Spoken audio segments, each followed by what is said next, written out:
Dieu, quel est ton problème? Nous sommes partis vendre nos âmes au diable. À cause des problèmes, nous sommes confiés aux hommes. Quand je dis vendre nos âmes au diable, je parle de ces personnes qui sont allées confier au marabout. Il vient, et puis il dit, c'est la solution à ton problème. Il vient, il fait des conneries. C'est quoi? Je te dis ce soir, le même sang qui coule dans tes veines, c'est le même sang qui coule dans ses veines. C'est un grand menteur. Un menteur. Un menteur. Un super menteur. Le féticheur est mort. Très mal. Le féticheur, même si il n'a pas connu Jésus-Christ, c'est pas bon pour lui. Yeah. Et je viens de parler aujourd'hui, si tu es un féticheur, tu es marabout, tu es charlatan. Je suis pas venu contre toi. Je suis venu te donner Jésus-Christ. Accepte-le et tu auras la vie. Accepte-le et tu auras la vie. C'est le même sang qui coule dans ses veines, qui coule dans ses veines. Yes. Ne te confie pas à un homme, car l'homme va te trahir un jour. Ça c'est vrai. Est-ce que tu as expérimenté Jésus? Est-ce que tu as expérimenté Jésus-Christ? Confie-toi en Jésus-Christ. Confie-toi en Jésus-Christ. C'est maintenant. Confie-toi en Jésus-Christ. C'est maintenant. Parce que les temps ne nous appartiennent pas. Yes.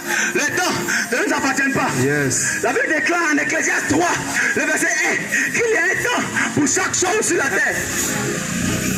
Il n'y a rien de nouveau sous le soleil. Ce qui est et ce qui a déjà été. Yes. Ce qui sera, c'est ce qui est aujourd'hui. Yes. Et tu m'as entendu parler de Jésus-Christ. Il peut te donner la vie éternelle. Vérité. Jésus-Christ est la seule personne qui a le monopole ou bien qui a cette capacité-là de te donner la vie éternelle. Avance, la vie éternelle, ce n'est pas lorsque tu vas vivre éternellement sur la vie et sur la terre. Yes. La vie éternelle, ce n'est pas lorsque tu vas vivre seulement sur la terre. Non. Après tes 120 ans là-haut, le reste du temps là, tu passeras ça où? C'est ça la réelle question.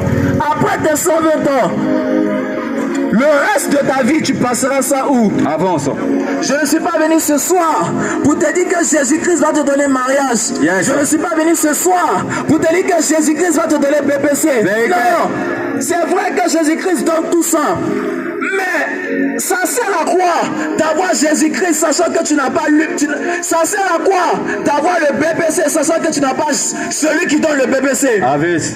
Yes. Et il y a des personnes, je me rappelle, lorsque nous étions encore au lycée, pendant les temps d'examen, il y avait des personnes qui étaient des grands durs.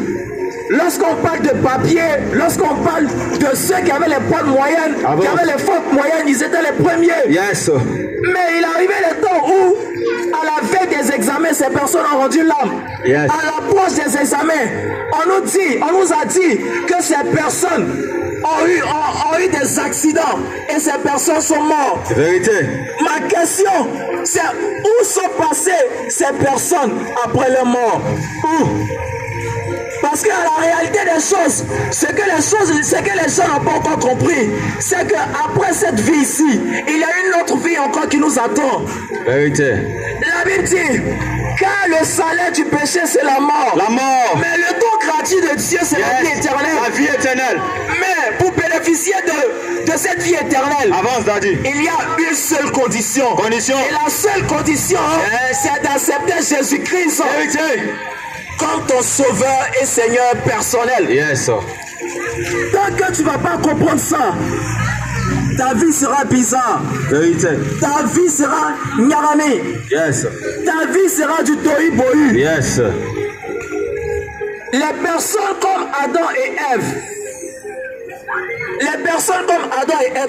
ne te dis pas que non, Dieu m'a abandonné, c'est terminé. Non, non. Jésus-Christ est là pour toi. Il est là pour toi. C'est à cause de tes péchés que Jésus-Christ s'est donné à la croix. Vérité. Alors mon frère, ma soeur, ne dis pas que Dieu t'a abandonné. Ne dis pas que Dieu t'a abandonné, il ne t'a pas abandonné, il est là. Vérité, vérité. Mais une seule chose qu'il veut de toi, c'est que tu lui donnes ta vie. Donne ta vie à Jésus. Je me rappelle, lorsque je n'avais pas encore accepté Jésus, je me rappelle que j'étais dans le vagabondage. J'étais dans la masturbation, Jésus-Christ, je vous assure. La masturbation m'a catégoriquement libéré. Yes. Il y a des personnes, tu m'entends aujourd'hui, tu m'entends ce soir. Avance, avance. Que tu sois une femme, que tu sois un homme. De là. Est-ce que tu pourras sortir de là. Vérité. Mais si et seulement si tu acceptes Jésus. Tu parles bien. Si tu veux sortir de ce péché qui te fatigue tant, Yes. il te faut accepter Jésus. Jésus-Christ de Nazareth. Tant que tu ne vas pas avoir Jésus, ta vie ne sera pas libre. Vérité. Tant que tu ne vas pas accepter Jésus, Yes. tu ne seras pas libre ce soir. Vérité. Tu ne seras pas libre. Yes. Frère, nos anciens parents n'ont pas eu cette capacité d'entendre cet évangile. Yes. Nos anciens parents, ils n'avaient pas cette capacité.